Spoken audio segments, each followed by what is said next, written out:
Hello there and welcome to Breakfast All Day. How's it going? I am Christy. That is Matt. That is Alonso. Melissa McCarthy keeps making movies with her husband, and people keep airing them or releasing them in some form. So we got to talk about them. This time it's Thunder Force. Alonso, please describe it. Lydia and Emily were best friends when they were kids. Lydia's a bit of a fuck up. Emily, her parents died when they were killed in an accident in Chicago by the Miscreants. The Miscreants are a group of sociopaths who gained superpowers when cosmic rays hit the Earth. And Emily has decided that she's going to devote her life to finishing her parents' work, to figuring out a way to give regular people superpowers. Her obsession and devotion to her studies causes a rift between her and Lydia. Cut to years later, Lydia is Melissa McCarthy and Emily is Octavia Spencer. And through a series of mishaps, Lydia starts taking the strength potions that Emily was going to give herself. So Emily does her regime of invisibility power. She has cracked the code that her parents were working on. Together, when the two of them complete their cycle of whatever chemical treatments, they are Thunder Force. And Melissa McCarthy is super strong, and Octavia Spencer can disappear, and they are polar opposites, but they're also still old friends, and they run into problems with the reigning miscreants who are making trouble in Chicago, and battle ensues. This is the least bad of the Ben Falcone movies. This is now the fifth time he has directed for Melissa McCarthy. He's never directed a feature without her, which should tell you something. And so he's in it. Like, he always has a little part in it. He always gives himself a small part. And I like him in front of the camera. I got no qualms with him as an actor. But, I'd say if he's been going to film school in front of our eyes, he's now up to about like B- work. It's still not great, but I did laugh quite a bit at the personal interplay between McCarthy and Spencer. Where the movie falls apart is the superhero stuff, which it doesn't really know what to do with, doesn't know how to make the villains particularly interesting, doesn't know how to create stakes or fun fight scenes or whatever. That's kind of a drag, but I did like the two leads. I thought they were funny. I thought there were funny things they got to do. Jason Bateman has some funny bits as a miscreant who might not be a complete villain. But yeah, I'm grading on a curve here. All right. Like, Super Intelligence was one of my worst films of last year. This one's, better. I don't know, man. I'm not sure that they get any better. They're just, I said this on Film Week, they're so aggressively mediocre. Like, there's no panache to the comic pacing or the action sequences. The fact that you have actors of the caliber of Melissa McCarthy and Octavia Spencer playing off each other with such banal dialogue with just absolutely nothing to their characters is so depressing that I couldn't even find it like, oh, look, it's nice. They're clearly friends in real life and they're having a good time. People say, like, you can tell they had a good time on set. I don't feel that. I don't have any sense that anybody had any fun. There's exactly one good scene in this, and it involves Melissa McCarthy and Jason Bateman when they go to dinner together. And it is at Trader Vic's. Trader Vic's. It's weird in a way that I wish we saw more of throughout this movie. It's daring and like kind of perverse in a way that I dug. And I wish that it took more chances. And I don't know whether it's just like that's not in their wheelhouse, the McCarthy Falcone production company. Maybe they just can't to get the rating that they need for this to air on Netflix. It's part of their Netflix deal. I don't know. All I know is just it was so boring. And I'm sitting here going, these are massively talented people. And Bobby Cannavale keeps making these movies with them. Why? Like, nobody needs work this badly. Well, I bet you that this is one of those Adam Sandler things where, like, their friends come in and they get a nice paycheck and they have fun and they hang out. Jason Bateman was in Identity Thief with her. I'm sure it's like it's chill and like they probably work from like 9 to 6 and not beyond, and it's all just very like it's whatever, and no one knows. Everybody knows they're not making Shakespeare. And I'm not I believe me, I feel weird that I'm even remotely defending this movie. All I can say is that for the first third or so, I did laugh fairly consistently until they get into the superhero crap. In which case, this movie, at what point this movie has no idea what it's doing. But even before they become actual superheroes, there's nothing to these characters besides like their single trait, which is like Octavia Spencer is brilliant and driven, and Melissa McCarthy is, you know, scattered and a fuck up, as you so eloquently put it. It's exactly what she is, and all she cares about are like the bears and the bulls. And the pop culture references are weird. Anyway, Matt. Yeah, the song references are really tired. An old style beer. There is so much old style product placement in this movie. It's crazy. Matt. Yeah, Glenn Frey of all musicians to focus on. Like, I guess they couldn't afford licensing Thunderstruck because that's the obvious one that you would go for.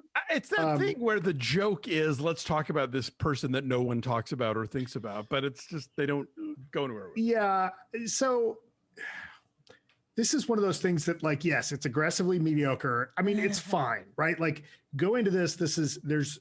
You're going to get, you know, knowing that it's Ben Falcone, and if you pay attention to those types of things, this movie delivers exactly what you expect it to, which is middling comedy with moments of actual laughter.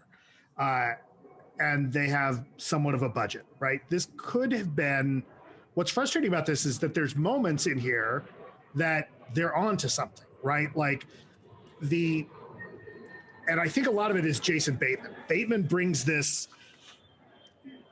grounded sensibility of the day-to-day minutia of a superpowered world that is actually interesting. Like the stuff that they talk about and the way he reacts to the waiter's pitch about the special is hilarious. Like that's really good. And then there's a scene too where Bateman is trying to like kind of counsel the king, Bobby Cannavale's character, about his henchmen.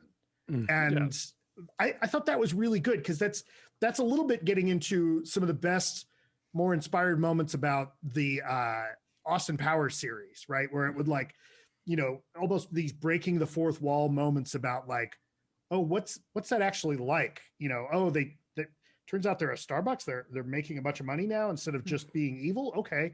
And that stuff worked in this. I would have liked to have seen more of that. But then it just falls back on kind of like the stupid gags. And again, and you're right, the action is not interesting at all. Like it's not staged well. It's not shot well.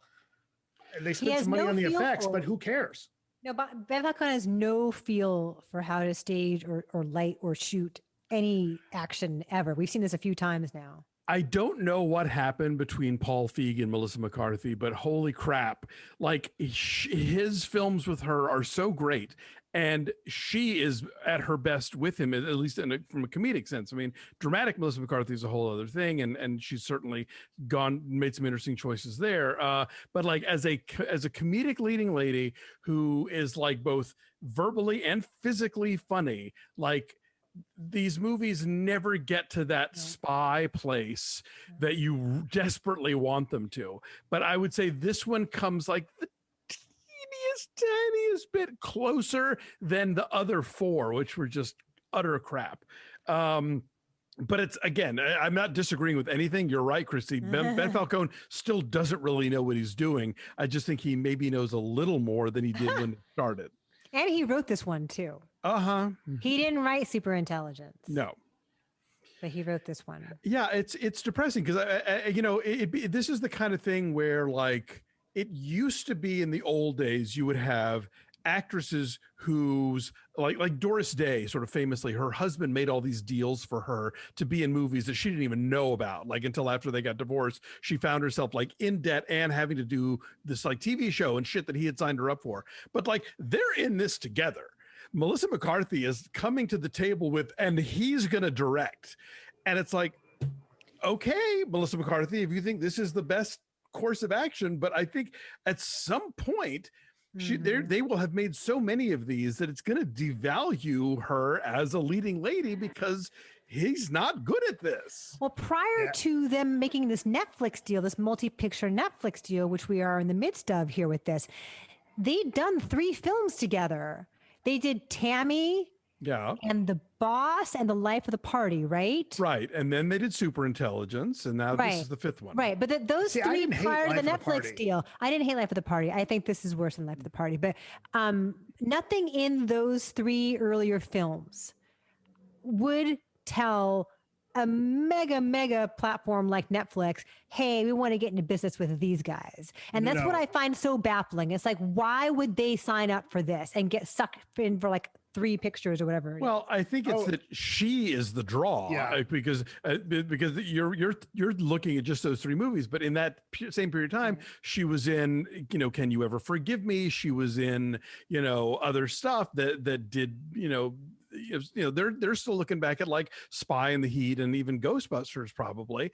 And so, yeah, it's just kind of like, that's the deal is, and and her thing seems to be, I don't have any inside information. We're a package deal. You want me? He comes with, I'd walk away.